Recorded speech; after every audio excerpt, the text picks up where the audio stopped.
Verse 20, therefore, if your enemy hunger, feed him.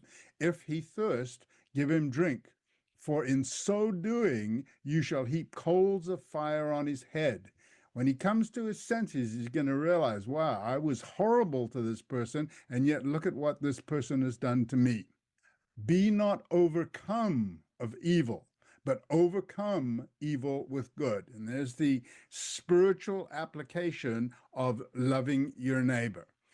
I think we underestimate God's interest for the world because we tend to look on the world as this is Satan's world. And we know, and the Bible tells us that the devil is the God of this world. And so we look at it that way as the devil's world, and we sort of reject or put it aside.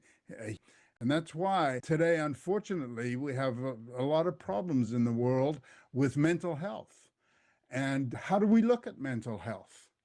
And this is one approach that we're trying to look at. Katrina and I are working on mental health based on what our understanding of mind and what consciousness, what those two elements, those two spiritual elements in humans, what they are and how they should be treated. This is all part of loving your enemies, loving those who are weaker than us, those that we wouldn't necessarily care about. We have to be very careful how we talk about evil in this world. People, as it says here, they don't understand what they're doing. We have to forgive them because they just don't know what they're doing. And we have to be not open to the evil, but open to the people and understanding of the people. How many people today would dine as Christ dined with prostitutes and publicans? We need to ask ourselves, not that we are wanting to do that, but if you got into a situation where that happened, how would we react? And that's loving your neighbor according to the way Christ set the example. This is more righteousness. And as he goes on here in verse 46, for if you love them which love you, what reward have you? Do not even the publicans the same? This is loving your neighbor as yourself. And if you salute your brethren only, what do you more than others? Do not even the publicans so? Everybody salutes their like, so to speak.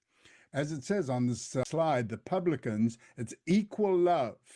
They greet their equals. Christ didn't just greet his equals, as I have loved you.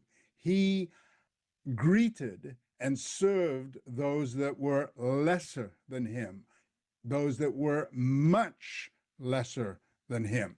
So here we have the higher loves and serves and washes the feet of the lower.